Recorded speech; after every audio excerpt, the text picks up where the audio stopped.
राज ठाकरे यांचा आजपासून विदर्भ दौरा सुरू झाला आहे। थोड्याच वेळापूर्वी नागपूर रेल्वे स्थानकावर त्यांचं आगमन सुद्धा झालं होतं। कार्यकर्ते मोठ्या उत्साहाने त्यांना भेटण्यासाठी सुद्धा आले होते। स्वागतासाठी मोठी तयारी करण्यात आली होती। गोंदियाला आता ती जी आहे ट्रेन जे पुढच्या दिशेने निघालेली आहे, रवाना झालेली आहे। या दौऱ्यासंदर्भात बोलण्यासाठी जे पदाधिकारी आहेत त्यांच्याकडून जाणून काय सांगाल, भेट झाली का? माननीय अमित साहेबांची भेट झालेली आहे आणि राजसाहेब आत असल्यामुळे पदाधिकाऱ्यांचा एवढा गोळा होता, त्यामुळे त्या साहेबांची भेट झालेली नाही। पण आज साहेबांचा जो इथे पदाधिकाऱ्यांचा उमळावा आहे तो बघून असं लागतं की विधानसभा आम्ही निवडून आलेलो आहे। या पद्धतीने विधानसभा निवडून आले, पण सगळे कार्यकर्ते मोठ्या आशेने भेटण्यासाठी आले होते। एक झलक सुद्धा बाकीच्या कार्यकर्त्यांना मिळाली नाही, कुठेतरी त्यांची निराशा झाली। निराशा नाही, ती अपेक्षा असेल आणि 24 तारखेला मोठ्या क्षमतेने दिसतील।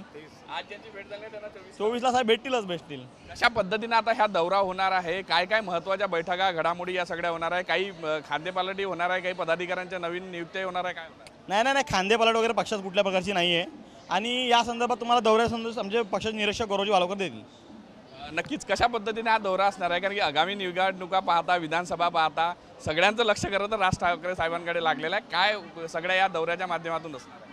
म्हणजे हीच तर खासियत आहे राजसाहेबांची की आज तुम्ही पण म्हणताय की सगळ्यांचं लक्ष लागलेलं आहे, म्हणजे हीच साहेबांची खासियत आहे आणि हीच खासियत जी असेल त्याचा उलगडा जो होणार आहे तो 24 तारखेला होणार आहे। 24 तारखेला होईल, पण त्यापूर्वी सुद्धा दौरा कशा पद्धतीने चालणार आहे, त्यांचा कशा पद्धतीने पुढच्या बैठका असणार आहे, पदाधिकाऱ्यांशी बोलणार आहे की काय होणार? सगळीकडे आता साहेब विदर्भाच्या दौऱ्यावर निघालेले आहेत। प्रत्येक ठिकाणी प्रत्येक जिल्ह्यात आपल्या पदाधिकाऱ्यांशी भेटून इच्छुक उमेदवार आहेत, कारण की आज प्रत्येक विधानसभेत आपल्याकडे कमीत कमी 8 ते 10 इच्छुक उमेदवार आहेत।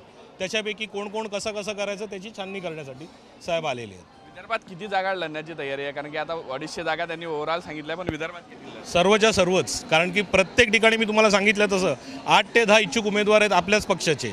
काही इतर पक्षातले सुद्धा इच्छुक आहेत आमच्याकडे जे यायला तयार आहेत विधानसभेच्या हिशोबाने।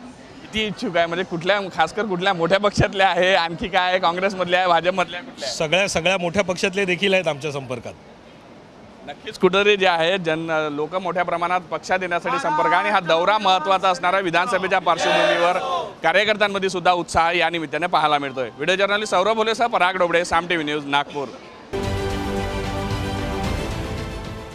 देश विदेशातील प्रत्येक घडामोडींचे लाईव्ह अपडेट मिळवण्यासाठी आता साम टीव्हीच्या सर्व सोशल मीडिया प्लॅटफॉर्मला लाईक, फॉलो आणि सबस्क्राईब करा।